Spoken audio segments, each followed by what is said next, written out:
नमस्कार विद्यार्थी मित्रांनो, सारथी नॉलेज हब या आपल्या युट्यूब चॅनलमध्ये मी डॉक्टर राजय पवार पुन्हा एकदा तुमचं सर्वांचं स्वागत करतो. मित्रांनो, गेल्या व्हिडिओमध्ये आपण मराठा समाजासाठी वसतिगृह अनुदान योजना जी आहे म्हणजेच डॉक्टर पंजाबराव देशमुख निर्वाह भत्ता योजना या योजनेची आपण माहिती पाहिली होती. आणि या योजनेचा जो फायदा आहे तो मराठा किंवा जे काही ईडब्ल्यूएस प्रवर्गात जे मंडळी येतात त्या विद्यार्थ्यांकरिता ती योजना लागू होती. अशाच प्रकारे आज आपण स्वाधार योजनेविषयीची माहिती बघणार आहोत. तर मित्रांनो, स्वाधार योजना ही कुणासाठी लागू आहे तर एससी प्रवर्गातील विद्यार्थ्यांसाठी स्वाधार नावाची योजना अगदी जशी पंजाबराव देशमुख निर्वाह भत्ता योजना आहे त्याचप्रमाणे एससी प्रवर्गातील मुलांसाठी स्वाधार ही योजना राबवल्या जाते. तर स्वाधार योजनेचे लाभार्थी कोण आहेत तर एससी प्रवर्गातील म्हणजे जवळपास एससी प्रवर्गामध्ये किती 59 जाती आहेत 59 आणि जवळपास 95 तिच्या उपजाती आहेत म्हणजे असे जवळपास 154 जाती महाराष्ट्र सरकारच्या कायद्यानुसार. तर या 154 जातींना स्वाधार योजनेचा लाभ हा मिळू शकतो. तर मित्रांनो, अजून या योजनेविषयी काय काय माहिती आहे ही देखील आपण सविस्तरपणे बघूया. परंतु तत्पूर्वी जर तुम्ही आमच्या सारथी नॉलेज हब या युट्यूब चॅनलला जर सबस्क्राईब केलं जर नसेल तर आमच्या या चॅनलला सबस्क्राईब करा, लाईक करा, तसेच आपल्या इतर बांधवांनाही शेअर करायला विसरू नका. तसेच आपल्या जर काही जर सूचना जर असतील तर त्या देखील कमेंट बॉक्समध्ये टाकत चला. आपल्या सूचनांचा नक्कीच विचार या ठिकाणी केला जाईल. तर फार वेळ न घेता आपण स्वाधार योजनेविषयीची माहिती या ठिकाणी आपण बघणार आहोत.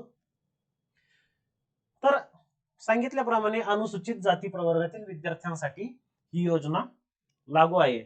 तर ही योजना कधी लागू होती आपल्याला तर 10वी नंतरच्या व्यावसायिक व बिगर व्यावसायिक शिक्षणासाठी आर्थिक मदत या योजनेच्या माध्यमातून केल्या जाते. म्हणजे 10वी नंतर 11वी 12वी तुम्ही उच्च शिक्षण घ्या, मग ते व्यावसायिक असो किंवा अव्यावसायिक असो, सर्व प्रकारच्या शिक्षणासाठी ही योजना लागू आहे. जसं पंजाबराव देशमुख योजनेमध्ये केवळ व्यावसायिक अभ्यासक्रमांचा समावेश आहे, परंतु स्वाधार योजनेमध्ये बिगर व्यावसायिक कोर्ससाठी सुद्धा ही योजना लागू आहे. तर 10वी नंतरच्या शिक्षणासाठी आपण जर आपल्याला वसतिगृह जर मिळालं जर नाही, म्हणजे बघा वसतिगृह न मिळालेले विद्यार्थी पात्र असतात. म्हणजे जर आपल्याला जर वसतिगृहात जर प्रवेश जर मिळालेला जर नसेल, नंबर जर आपला जर लागलेला जर नसेल तर आपल्याला स्वाधार योजनेच्या माध्यमातून आर्थिक मदत या ठिकाणी मिळत असते. मग ते ऍडमिशन आपलं व्यावसायिक कोर्सला असो की बिगर व्यावसायिक कोर्सला.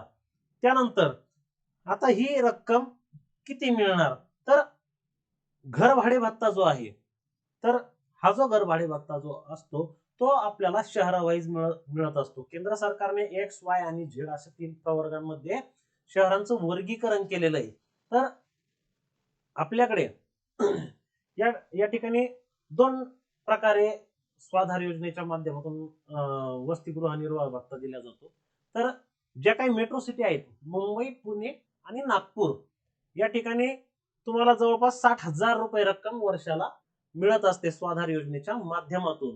आणि जर मेट्रो सिटी व्यतिरिक्त जर तुमचं जर ऍडमिशन जर असेल तर म्हणजेच मुंबई, नागपूर आणि पुणे जर सोडून जर तुमचं जर इतरत्र कुठं जर ऍडमिशन जर असेल तर तुम्हाला जवळपास 50,000 रुपये रक्कम स्वाधार योजनेच्या माध्यमातून ही मिळत असते. तर या योजनेसाठी काय काय कागदपत्र लागतात याची देखील आपण माहिती घेऊया. तर मित्रांनो, या ठिकाणी जी कागदपत्रे लागतात त्याची देखील यादी या ठिकाणी दिलेली आहे. तर सर्वप्रथम तुम्हाला गरजेचा आहे तो तुमचा जातीचा दाखला, कास्ट सर्टिफिकेट. त्याच्यानंतर तुम्हाला रहिवासी, नॅशनॅलिटी किंवा निवडणूक ओळखपत्र, राशन कार्ड, टीसी यापैकी काहीतरी एक पुरावा तुम्हाला या ठिकाणी जोडावा लागतो. आधार कार्डची देखील तुम्हाला या ठिकाणी आवश्यकता आहे. त्याच्यानंतर तुमच्या बँक पासबुकची किंवा बँक स्टेटमेंटची झेरॉक्स या ठिकाणी गरजेची आहे. त्याच्यानंतर तुम्हाला उत्पन्नाचं प्रमाणपत्र, किमान तहसीलदार यांचं उत्पन्नाचं प्रमाणपत्र सुद्धा तुम्हाला लागणार आहे. तहसीलदारपेक्षा कमी अधिकार असलेल्या व्यक्तीचं उत्पन्नाचं प्रमाणपत्र जे आहे ते या ठिकाणी ग्राह्य धरल्या जात नाही. त्यानंतर विद्यार्थी जर दिव्यांग जर असेल तर त्या संबंधीचं तुम्हाला प्रमाणपत्र देखील जोडायचंय. त्याच्यानंतर 10वी 12वी किंवा पदवी जर तुम्ही 11वी 12वी जर शिकत जर असाल तर तुम्हाला 10वीचं प्रमाणपत्र, त्यानंतर 12वीत जर असाल तर तुम्हाला किंवा पदवीला जर घेतलं जर असेल तर तुम्हाला 12वीच्या मार्क मेमोची झेरॉक्स या ठिकाणी लावायची. त्यानंतर महाविद्यालयाचं बोनाफाईड सर्टिफिकेट देखील तुम्हाला गरजेचं आहे.